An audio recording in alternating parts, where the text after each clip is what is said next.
Welcome to Next Play. What's up, everybody? Welcome to our second episode of Next Play. My mom and I are your hosts. We have our special guest, Mike Kelley, former Wisconsin basketball player, Hall of Famer.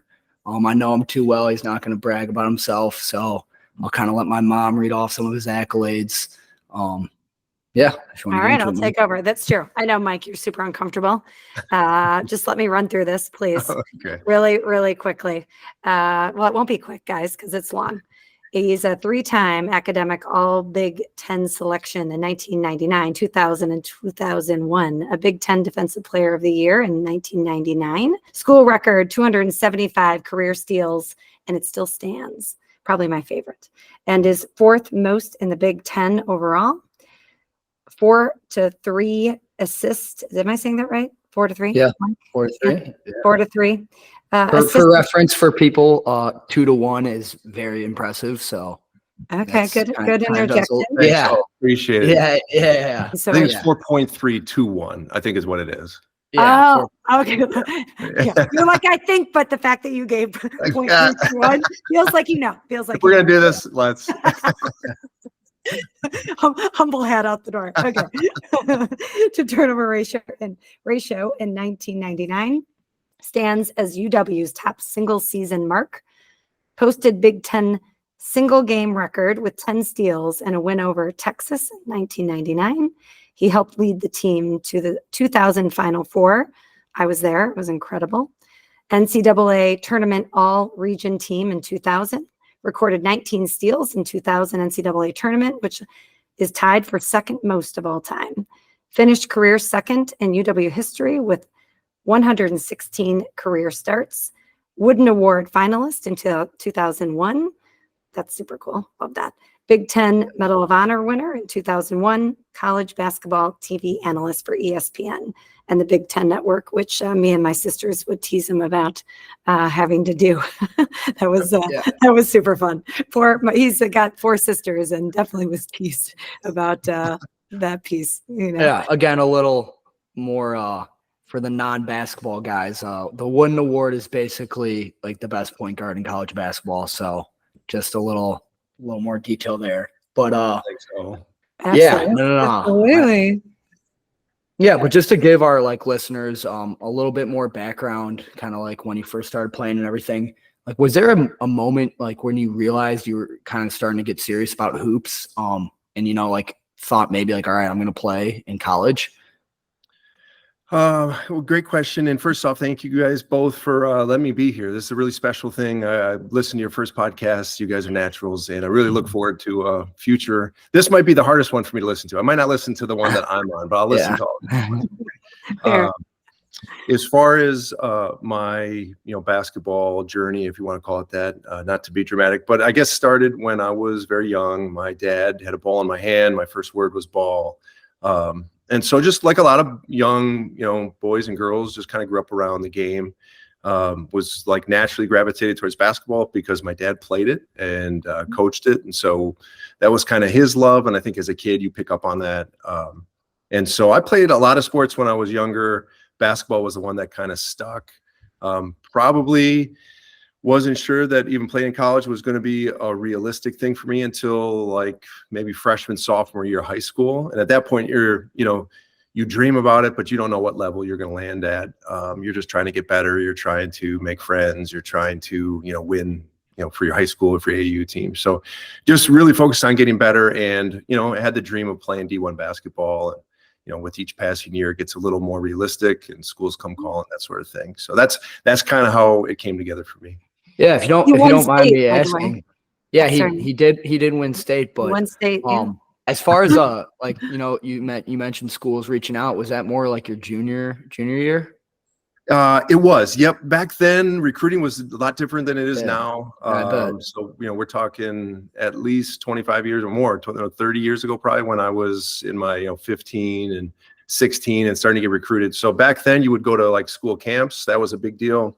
Yeah. AAU, like everybody played for one state championship in AAU. And if you won your state championship, then you could go to nationals. It wasn't like now where you're on shoe circuits and getting invited just because you're good enough. You had to kind of qualify. So I never played out of state until between my junior and senior year. So I was known to kind of the local schools. I mean, I grew up in Milwaukee area with my sister. Yeah. So like Green Bay knew about me. Marquette knew about me from going to their camps. Wisconsin wasn't really recruiting me at that point. Northern Illinois, schools like that were kind of the schools on my radar. Was done and deal. It wasn't until my first like out of state tournament out in Charlotte that I actually got some like national exposure. Yeah. Was it a done deal when Wisconsin started calling and showing? Yeah. Yeah, it was 100%. Yeah. So Home state.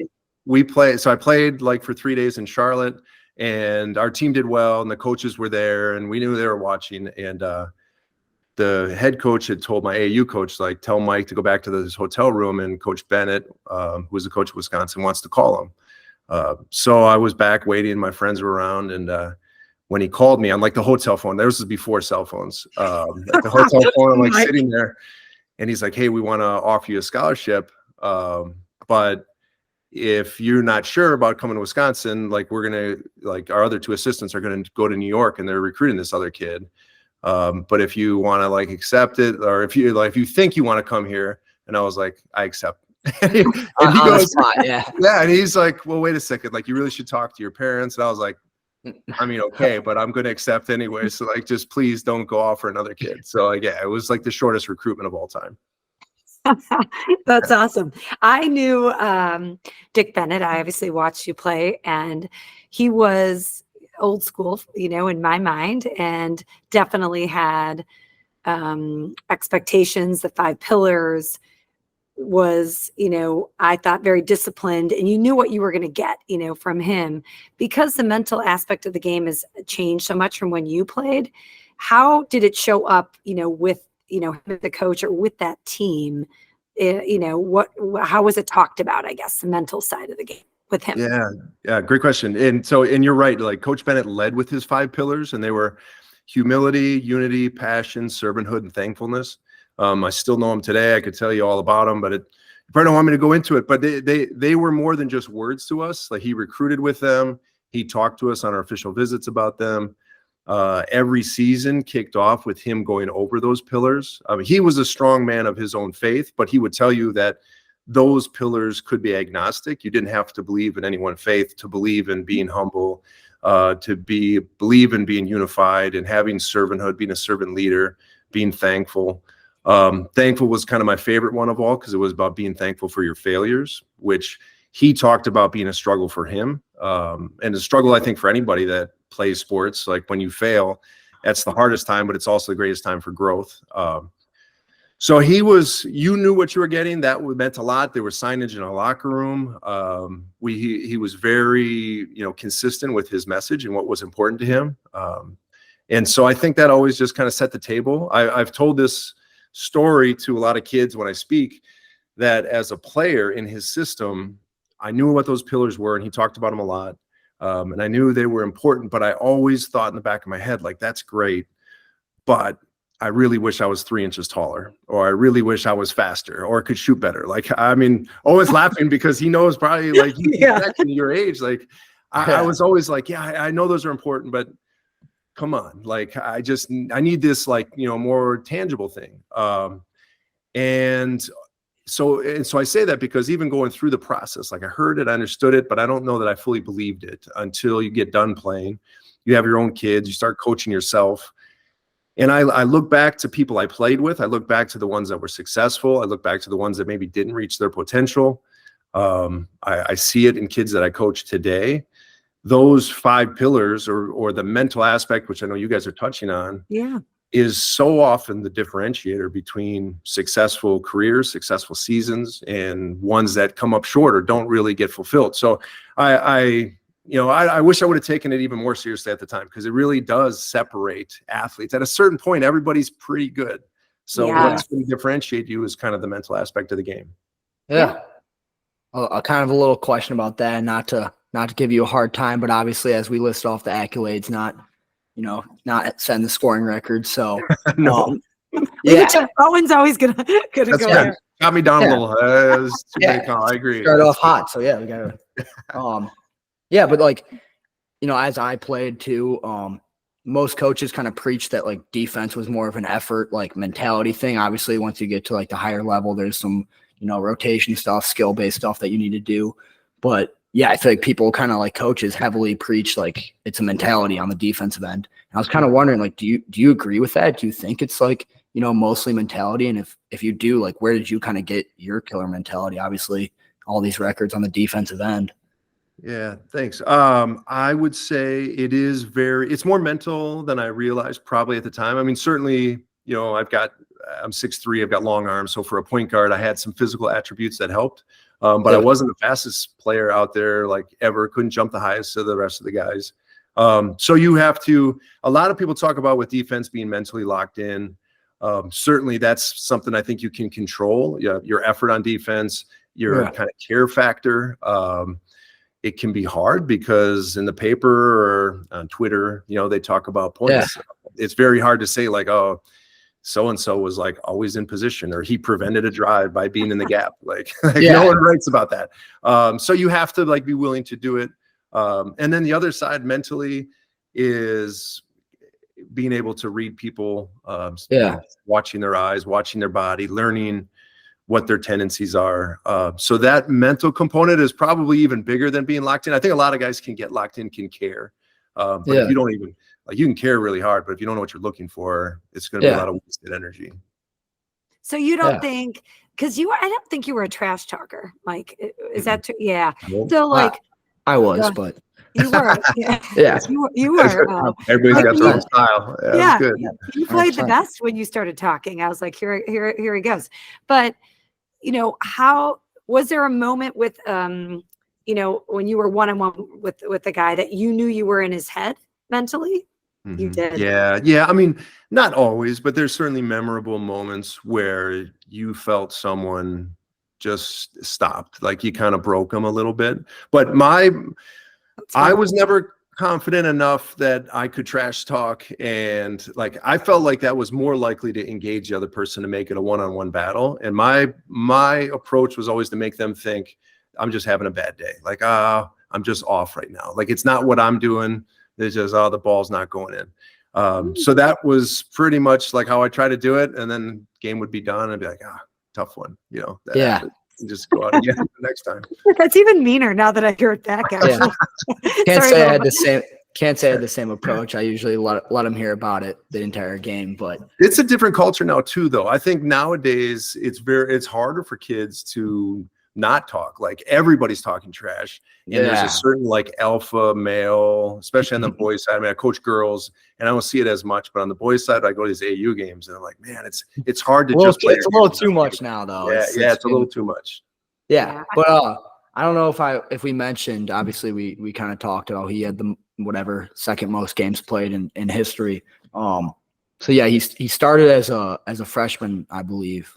How is that? I mean, I can only imagine the nerves going into the first game. Like, how is that jump from like high school? Obviously, you went to a good high school, one state, but like pretty big jump, getting tossed in there as a 19-year-old in a Big Ten school. It was brutal, Owen. Yeah, I was going from guarding like high school kids. So the kid who should have been a starting point guard was out at the time to start the year. Actually missed the whole season with like knee tendonitis. I got thrust into the point guard role, and then our first game was against Marquette. So it's the Wisconsin-Marquette rivalry, and they had an All-American in Aaron Hutchins, guess who got to guard him? Yeah. So like, okay, game number one, I'm going up against a preseason All-American point guard. We lost that game. I held my own, but I mean, the nerves were incredible. Like that was a huge step up for me, but also like I was able to get through it. It helped out, I think, my confidence level, knowing like, all right, if I can play against him, I think I can play against anybody that I play this season. Yeah, sure. 100%. Yeah. How did you, like, can you pinpoint it now looking back, what mentally you leaned into? Because there's all these things now, and obviously that's what we're doing as coaches, is focusing on the research that we know, right? Breathing, visualization, feedback loop, and mindfulness. Are there things that you look back and you're like, that's what I did, but I didn't have a name for it, that helped you kind of elevate your game or stay present or in the moment? Because I felt like you really played in the moment. Yeah. Well, thanks. I would say that's a great question. I mean, obviously they didn't have those words, like you said, we're getting better at kind of understanding and talking about it. I was always nervous. I was not one of those kids that like could just show up to the game and like feel good about it and feel confident. And I always wondered, like, you would look at other people and wonder like what's going through them. I think with maturity and age now, I see that I was more common than, like, I think most athletes have those nerves. Even the best ones have those nerves. And like, but nobody talked about it back then. So I think, the acknowledging of it is probably good. Sort of embracing that it's not going to go away, but understanding that, like, for me, I was always nervous that I wasn't going to play well or something was going to go wrong. But when put into the moment, like when the ball is tipped, every game, the same thing happens and the nerves go away. And so I always knew, like, I'm going to be nervous in warmups, but it's also going to go away. And I think I just had to like get myself to a place where I could accept it and then just go with it. And I played better. Actually, the very few times I didn't have nerves going into the game is when I didn't play well. Like, I never had a good game. Like, I needed to be nervous to play well. And I think that's also common too. Oh, for sure. Yeah, that fear, fearless was something our generation, I'm older than you, but is something we heard a lot about. And I know, Mike, you and I've talked about that being really a myth, amongst athletes, that everyone has a level of fear, and we're doing a disservice to athletes by acting like that's not a thing. Another question I have is, if you could talk to your athlete self, your younger self, what advice would you give him? Very therapist question. I know. Yeah, that's a tough one. Probably not a ton. I feel really fortunate. Honestly, I feel like I went beyond what I probably should have. I think I outkicked my, abilities. And so I don't have any regrets. I don't feel like I should have done anything differently. I feel real blessed. I got really good coaching, really good teammates. Yeah, you did. Really good journey. So yeah, it's tough for me to say I would tell myself to do anything different. Maybe just the knowledge that it's going to work out would have allowed me to enjoy the process more. But by the same token, I think that, like, the fear of failure, the fear of like not being good enough is what drives you to work harder. So on some level, you have to know that comes with the territory, it's what drove me and drives a lot lot of people. For sure. Yeah. I got another question, kind of. Yeah, we have a lot. Yeah, we mentioned going to the Final Four. Again, if there's not basketball junkies listening to this, it's kind of a big deal. But I can only imagine the emotions, like, excitement, anxiety, whatever the emotions were. Do you have any, like, memories of being like, holy shit, I'm in the Final Four, like, like, I'm. Well, tell them nervous. what they got. Also, yeah, a little detail I left out. They beat the number 1 seed, which again is, shouldn't say unheard of, but a huge deal. Bracket breakers. Right? Yeah, going into that game, even we could dive into that. Like, did you go into that game like, we're playing the 1 seed, like, holy cow? Pretty much. Only thing that was different is we had like one day in between. So we had, if I just back up a little bit, the year prior, we had a embarrassing loss. So we were a 5 seed. We lost to the 12 seed. We only scored 32 points in that game. It was one of those like ugly Bennett ball. It's bad. It was so bad. Yeah, it's bad. So we had to live with that for an entire offseason. We had to. Then we had a good season my junior year, the year we went to the Final Four. And then the tournament comes up and we were an 8 seed and we're playing the 9 seed Fresno State, Jerry Tarkanian. You're too young to probably know who that is, Owen, but Tark the Shark was a big deal at UNLV. Now he was at Fresno State and they had the leading scorer in the country in Courtney Alexander, who was on their team. He was a wing and that's who I was going to have to guard. So basically our whole team's focus was like, win would be great, but let's definitely score more than 32 points and not be a laughing stock this year, because that was awful. So we had it was a lot of pressure on that game.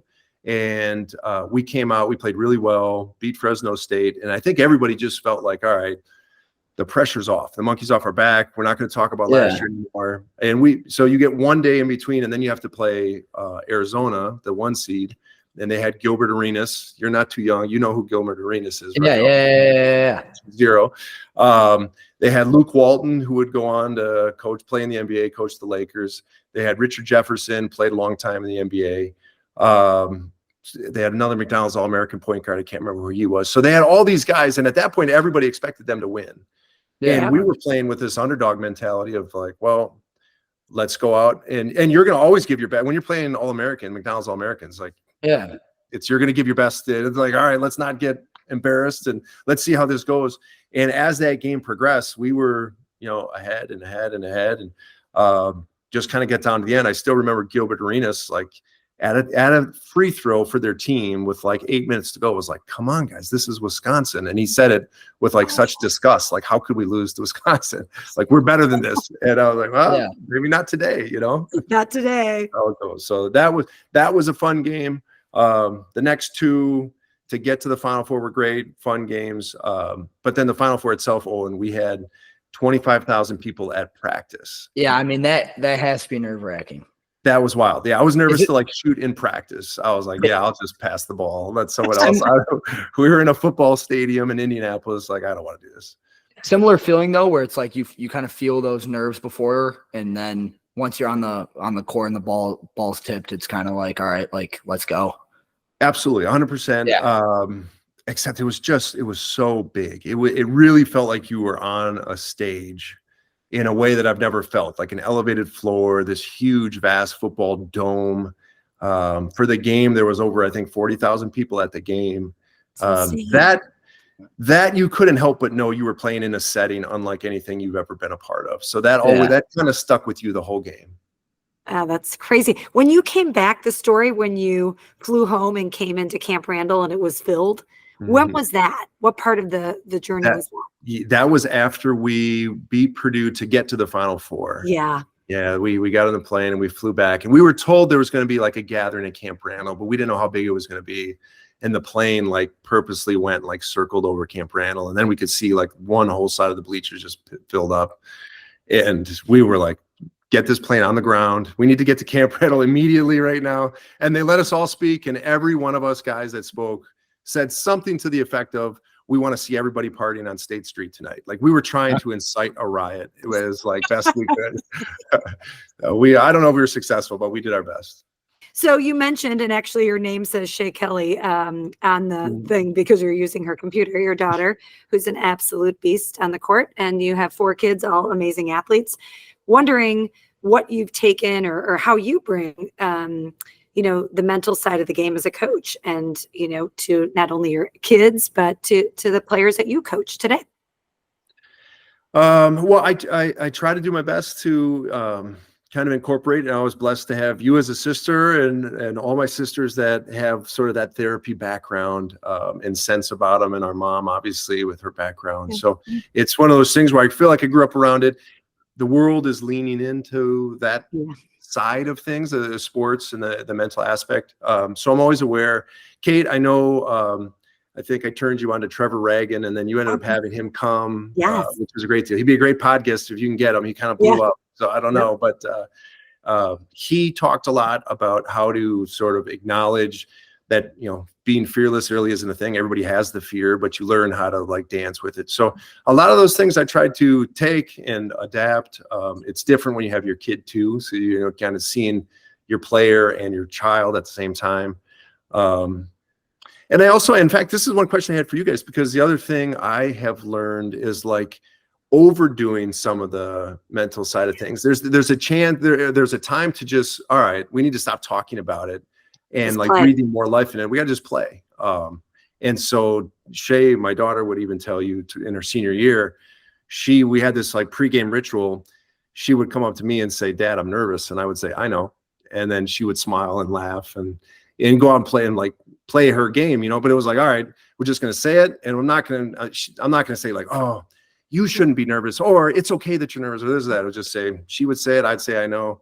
And then we were off and she would go play. So that was kind of our ritual. Hopefully none of my, little league baseball coaches are watching this, but I did not have that. My little league baseball coaches were tough it was like, if I told them I'm nervous, they would not put me in the game. So that's funny. Yeah. Hopefully they're not listening. That's not good. That's not good. I completely agree though. Cause I obviously, like, we do this podcast and like my mom and I are big into the mental side of the game, but like there is an aspect where it's like you overdo it and it's just kind of going to make it worse. You don't need to overanalyze every little detail. And I think that happened to me actually my junior year. I kind of got in my head a little bit about the free throws, and then it became a bigger problem the more I talked about it. So I definitely think there's an aspect of like sometimes less is more. Yep. And I think it's good. Like what made me feel good is knowing that like being nervous, like if being fearless was the standard, I could never meet that standard. So knowing that people have fear, even the best players have fear, was a comforting thing. And I think that's a comforting message for kids, and sort of like acknowledging what that process is like and how that feels pregame, but then also knowing that like we're going to go beyond that. So you're normal. These are normal feelings. But then let's go. Then let's just play. And that's where sometimes, I mean, Coach Bennett was like an old school, like a yeller. He was not a like, all right, let me hug you and see how you're doing, which is good because there's a balance there. I mean, at some point, you can't have too much of it. Owen's favorite. Was that tough to deal with though? Was that like having a coach that, I mean, like I've had those coaches too, and I've always had, I kind of like that in a weird way. I liked being, like hard on and kind of held to a high standard, but was there ever a time where you're like, this is tough? Like it was very tough. Yeah. In fact, I would say there was many times where playing for Coach Bennett was not always fun or enjoyable. Like it wasn't something you loved to do. At the same time, he got more out of me than anybody else could have got out of me. And especially if someone would have like put their arm around me and be like, Mike, are you afraid to guard this guy? Like, oh my God. Yes. Yes.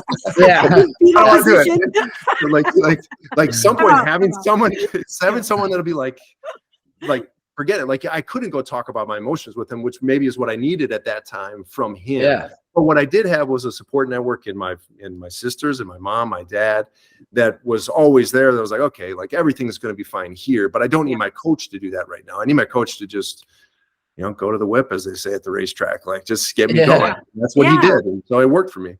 When you talk about over talking being, negative thing, I couldn't agree more. And I guess that's, for me, mental toughness is not about necessarily talking it through. It's about, for me, just like, how do we just get in the moment, whatever it is? So I think Owen and I both were curious. And, but what is it to you? Like, if you were like, I'm going to define mental toughness, what is it? Personally, I feel mentally tough when I do something that was uncomfortable for me, do something that was hard, something that I wasn't sure I could do, that's something that I was tempted to not even try. Those are, though, and then you do it and you think like you take away a little bit of pride from that. So, 100%. And there's like small moments like that in every sport. I heard you guys talk about running. Katie, you're an amazing runner, many times Boston Marathon qualifier.